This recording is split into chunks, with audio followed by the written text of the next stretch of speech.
भगवते वासुदेवाय। ओम नमो भगवते पुरुषोत्तमाय। गुरु ब्रह्मा गुरु विष्णु गुरुदेव महेश्वर, गुरु साक्षात् परम ब्रह्म तस्मै श्री गुरवे नमः। स्वयं ब्रह्म परं ब्रह्म नित्य ब्रह्ममयं जगत्, ज्योति ब्रह्म महाब्रह्म तस्मै श्री गुरवे नमः। तस्मै श्री गुरवे नमः। नमो अकिंचन वित्ताय निवृत गुणवृत्तये, आत्मा रामाय शान्ताय कैवल्य पतये नमः। तव कथामृतं तप्त जीवनं, कविभिरीडितं कलमशापहं, श्रवणमङ्गलं श्रीमदाततं, भुवि गृह्णन्ति ते भूरिदा जनः। हे महाप्रभु, आपणकर कथामृत ए कलिकालर मनुष्य मानकर तप्त जीवन रे अपूर्व बारीधारा सम अमृत सम सिंचित हो गले समस्तंग जीवन पल्लवित हो भक्ति ज्ञान आउ वैराग्य रे। तेणु आपणकर पादार बिंदरे बारंबार प्रणिपात करी सेही कृपा वृष्टि टिके भिक्षा करुची आउ स्वागत करुची मोर परम आदरर माँ मानंकु भाई मानंकु आम कार्यक्रम श्रीमद् भागवत कथा को। गत पर्याय आम चर्चा करुथिले बद्रिकाश्रम रे देवर्षि नारद सनकादि मुनिमान सहित साक्षात करिसेंती। तांकर विषर्ण बदन को देखी कारण संपर्क रे प्रश्न करिसेंती। आ नारद जी कहउचंती मु भ्रमण रे जाइथिली देवभूमि भारत भूमि, आउ ये ससागरा धरा कलिर कबल रे पड़िची बड़ कष्ट पाउची। ता सहित मु देखिली जे भक्ति तांकर तारुण्य हजैचंती, तांकर यौवन विगलित हो जाइछि, आउ तांकर दुई पुत्र ज्ञान आउ वैराग्य वृद्ध सम जमुना नदी तट रे पड़िचंती। मु अनेक प्रयत्न कली भक्ति देवी कहूथिले, हे नारद जी, जदि कली को परीक्षित जी दंड दे विनाश कर दे थांते ताहले आउ एते कष्ट आम उपरे पड़ी न थांता। किंतु नारद जी कहउचंती ना ना, तुमे हुए तो भेद कथाटी अपूर्व कथाटी जानी ना हो। आउ से कथाटी होउची कलौ तू केवल भक्ति, जी भक्ति को निज जीवन रे कैवल्य स्वरूप रे धारण करिवो, केवल आउ केवल भक्ति कौन ना ब्रह्म साजुज्यकारिणी, ब्रह्म प्राप्ति हवा पाई अनेक प्रकार जत्न करुचंती। जुग जुग धरी जोगी साधन लगी, कल्प कल्प धरी मुनि माने भगवान कर कल्पना करिवार लागिचंती। किंतु कली जुगरे ब्रह्म साजुज्य अत्यंत सहज किपरि ना केवल टिके भक्ति अंतर भितरे मुहूर्तक पाई हो पछे भक्ति जदि आसीगला, प्रीति टिके आसीगला, आउ भक्त कहिला तुमे मोते भल पाओ कि न पाओ, मु तुमको भल पाउछि, तुमे जेते जेते दूरे ठेली दियो, आहुरी जाबुड़ी धरुछि। प्रभु तुमे हुए तो मोते पर कर दे पार, किंतु मु स्मरण रखिछि तुमे मोर मु तुमर। आदरर से माटी परी संतान देहर सबु दोष बा धूली को झाड़ी ताकू कोल को नेला परी भगवान आमको कोल को नहीं जाए। कलिजुगर महिमा अछि। हे भक्ति, तुमे प्रसन्न चित्त परमानंद चिन्मूर्ति सद्घन महाप्रभुंकर हृदकंदर प्रकटित होइथिल। तुम्हें प्रकटित हेबा परे तुम उपरे भगवान कृपा करी मुक्ति को तुमर दासी रूप खंजी देइथिले। यार अर्थ होउची जो माने भक्ति को सेवा करिवे से माने मुक्ति को पाई जिवे।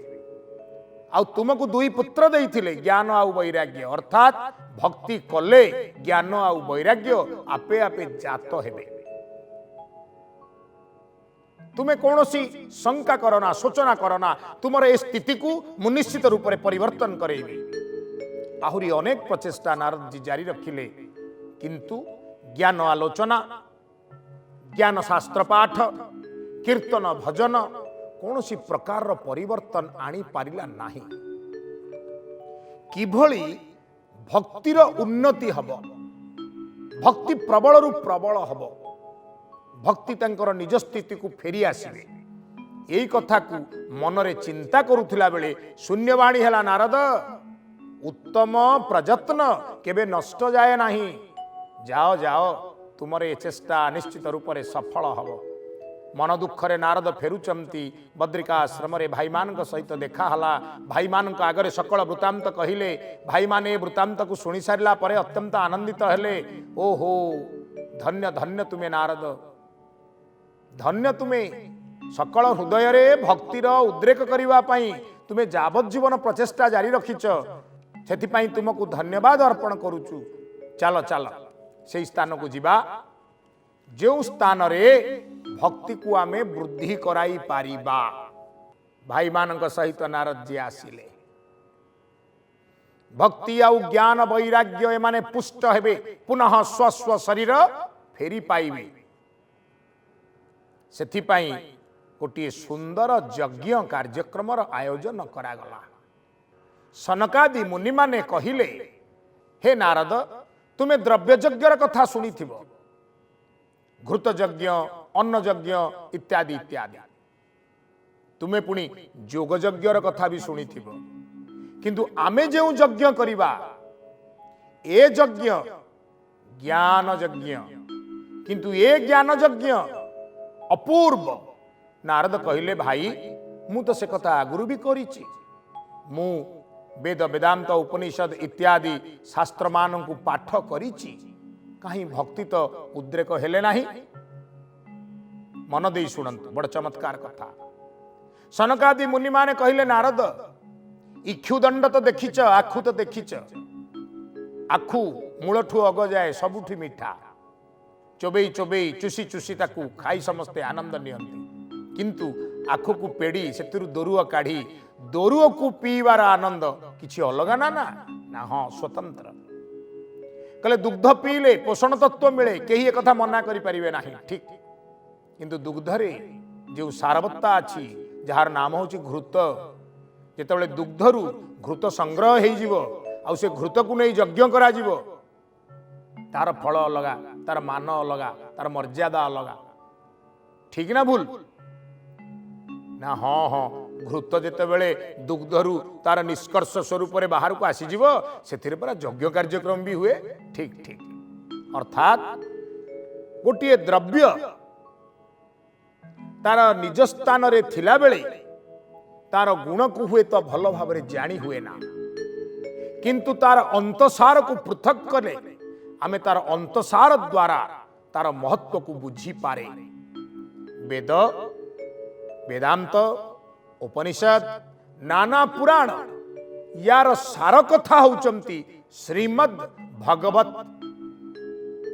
ए श्रीमद् भगवत कथा जो माने पढ़ंती शुणंती जानती से माने सार को ग्रहण करुथिबारु ए सार कथा तांको जीवन रे अनेक परिवर्तन आनी दिए। बोलिए श्रीमद् भागवत महापुराण की जय। ये वेदर सार नारद जी पचारे निश्चय, किंतु फल प्रदानकारी, खाली फल प्रदानकारी नुहे त्वरित फल प्रदानकारी। कली जुगर मनुष्य माने वेद पाठ करिवे, वेद साधन करिवे, वेदांतर ज्ञान को ग्रहण करे बड़ कष्ट साध्य, ताकू सहज सरल मिष्ट शिष्ट बोधगम्य भाव रे भाषा रे प्रकाश करा जाइछि श्रीमद् भागवत रे। कहले आउ कौन ना जेतेबेले शियाली लता तले भगवान थिले जारा शबर सर निक्षेप कला भगवान स्वस्थान गमन कले। यही खबरटा जेतेबेले भगवान स्वस्थान गमन करिवे यही समय उद्धवंकर भगवान सहित भेट होइतिला। व्याकुल हेले उद्धव आपण एते लीला कले एते क्रिया कले आपण कोन पळेइबा को बाहरुचंती। एकादश स्कंदर जो ज्ञान मते आपण देले यौगिक ज्ञान जाकु नै मु आपणक सहित युक्त हेबी से ज्ञान को नै मु कोन करबी यदि आपण पळेइबे क्षमा करिवे महाप्रभु। मो मनरे गोटे कथा आसुची। भगवान कहले कोन ना मो मनरे कथा आसुची आपण लीला करिया पई आसीतिले दुष्ट दलन करिया पई आसीतिले शिष्ट पालन करिया पई आसीतिले आपण कोन भाबुचंदी आपण काम सरी गलानी आपण कोन स्वस्थान गमन करिया को बाहर लेनी कली काल रे आपणकर आवश्यकता बेसी पड़िबो।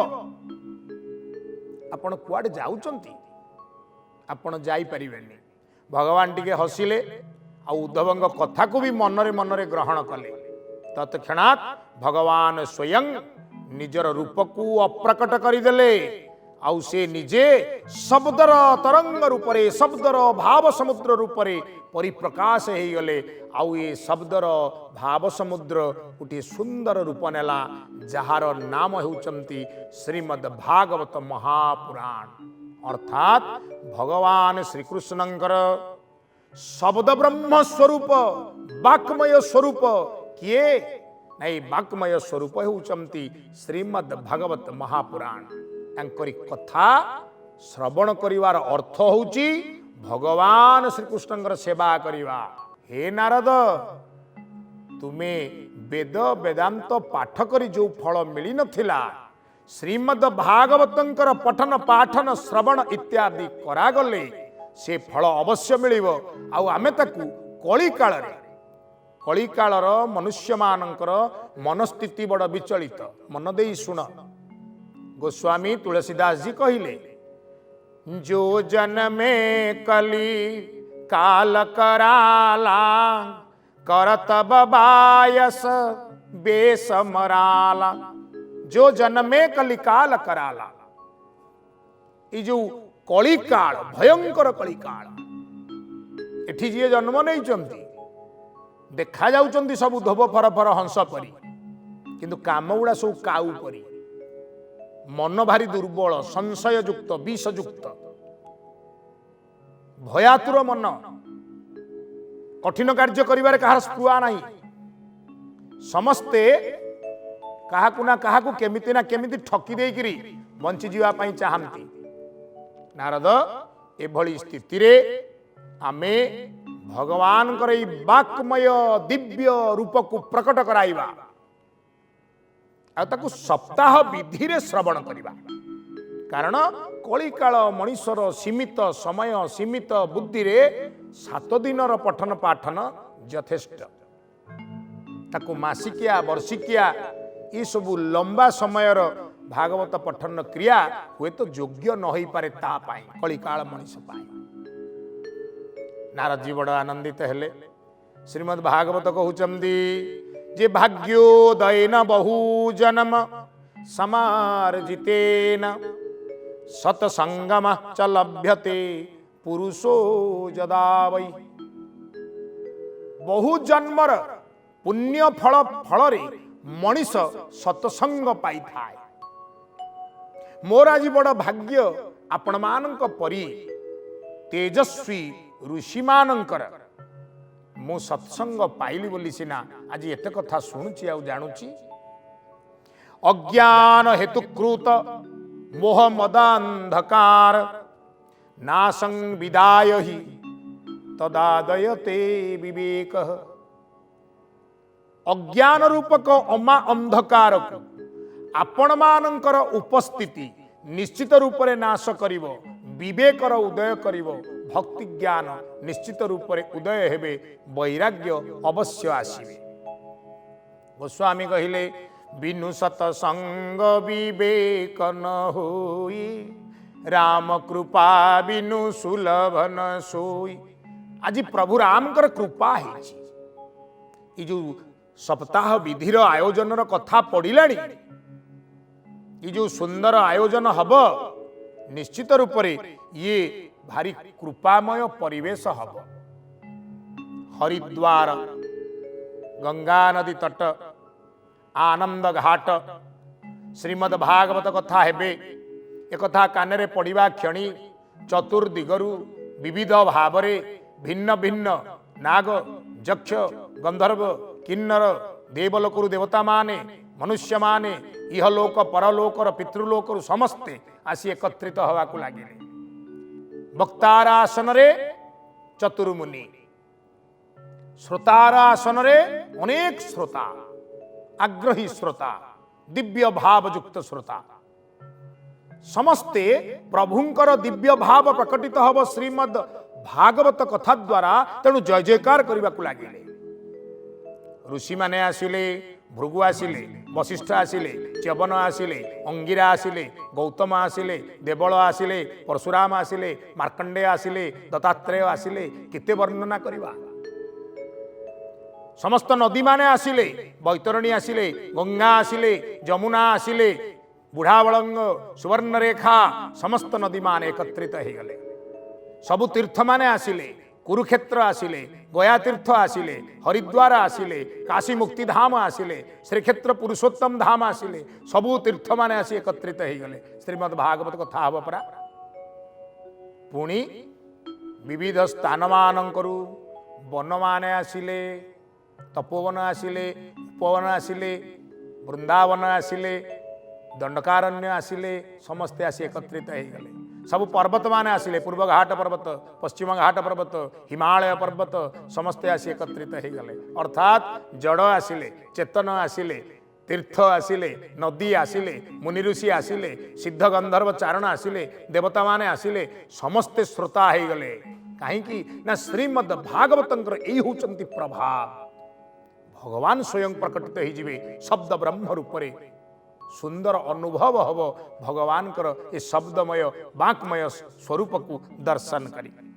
समस्ते जो एकाकार हो गले, हरिबोल हुलहुली पड़ा, जय जयकार पड़ा, जय हो भगवान कर जय हो तांको मुख निस्तृत बाणीर जय हो। श्रीमद् भागवतंकर एवं सनकादि मुनि माने कहिले एथिरे 18,000 श्लोक अछंती, 332 अध्याय अछंती, 12 स्कंदरे यांकु प्रकाश करा जाइछंती। आपण माने मन कर्न देई अवधान सह आकु श्रवण करंतु। हे श्रोतागण, ए सुख कथा भारी प्रभावशाली। पूर्वरु सुख मुनि एहाकु परीक्षितंक उद्देश्य रे कहिचंती। भारी प्रभावशाली परीक्षा करा जाइछि। श्रवण मात्रे मोक्ष पाई, त्रितापमान क्षय जाई।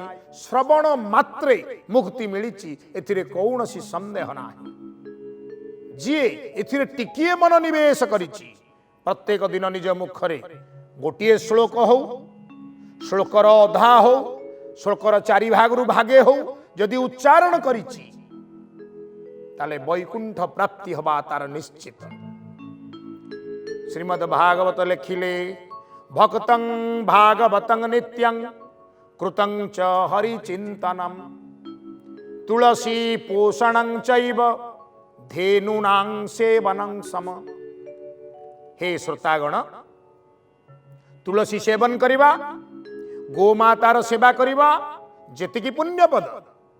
श्रीमद् भागवतंकर गोटे पद गोटे अक्षर भी उच्चारण करदेवा सेतिकी पुण्यप्रद। नित्य भागवत पाठ कर, नित्य भागवत चिंतन कर, तुलसी रे जलदान कर। गोमाता प्रत्येक दिन प्रभातरु किछि सुंदर तांकर खाद्य नहीं तांको पाखकु जाओ, तांकु देई तांको पाद छुई जुहार कर। धन धान्य गोप लक्ष्मी केबे अभाव हो नाही, चतुर्वर्ग फल केबे अभाव हो नाही, घरे भूत प्रेत पिशाच केबे प्रवेश करिवे नाही, अशांति केबे घर को आसीबे नाही। आपणकर जते संतान थिबे से माने सदा सर्वदा उन्नति रु उन्नति ही करिवे। परीक्षा करी देखंतु, जो माने आमे जीवन में परीक्षा करिछु करूछु, नित्य से कार्य रे लागिछु, विश्वास आ दृढ़तार सह कहूछु। भागवत लिखिले, परम शास्त्र भागवत अभ्यास करुथिब नित्य, विश्वासहीन कर्म जेते फल न फले कदाचिते। जदि आपण एथुर विश्वास हरैबे आमर किछि कहिबार नाही, किंतु दृढ़ विश्वासर सह जदि श्रीमद् भागवत नित्य पाठ आपण करती श्लोकार्ध हो एक चतुर्थांश भी हो पूर्ण श्लोक जदि आपण पढ़ी पारु ना तथापि मध्य कल्याणप्रद हब ही हब आउ आम मानकर समस्तंकर जानी रखिबा दरकार ये होची गोटे परम कथा कौन अंत काले तुझे नैव श्रूयते सुख शास्त्र वाक् प्रीत्या तस्यैवै वैकुंठम गोविंदोपि प्रजच्छति कहले अंतिम काल हेथिवो कफवात पित्त मते आक्रांत करिथिवो कफवात पित्त द्वारा आक्रांत होई मु शब्द उच्चारण करि पारु नथिबी आखिरे परळ पड़ी जाइथिवो दृश्य देखि पारु नथिबी कर्ण आउ सेते शब्द ग्रहण करि पारु नथिवो शरीर गुडाक अवश थिवो अंग गलित हो जाइथिवो दंतपंक्ति आउ नथिबे जीवन रे अंतिम चरण रे महाप्रभु यदि एतिकी कृपा करिवो तुमर दिव्य स्वरूप को टिके आनी मो आगरे थोइब केमिति ना कर्णरे तुमर सुंदर दिव्य नाम उच्चारित होथिबो सेथि पई जी मरण से जरे पड़ी थाए ता पाखरे दीपटिए जाली भागवत पढ़ा जाए कहले सेई भागवत टिकिए खाली आम कानरे जदि पड़ी गला मरण काल रे यही आमर सखा हब आ कौन दब ना गोविंदोपि प्रजच्छति गोविंद को साक्षात रे यह प्रदान करदेव मुक्ति देदेव आमको वैकुंठ को प्रेरण करदेव यही दृढ़ विश्वास ये जो ग्यारंटी प्रदान कले निर्दिष्टता प्रदान कले श्रीमद् भागवत सनकादि मुनि माने जो अमृत कथा सभा मध्य कहउचंती समस्ते बड़ आनंदित होउचंती इति महिमा अछि समस्ते आनंद रे करताली दे भगवान कर नाम गुण कीर्तन करने को लगिले श्री कृष्ण गोविंद हरे मुरारे हे नाथ नारायण वासुदेव हे नाथ नारायण वासुदेव हे नाथ नारायण वासुदेव आज पाई प्रभु पाद पद्म रे विश्राम नबार समय आसंतु समस्ते एकत्रित होई करिवा ओम नमो भगवते वासुदेवाय।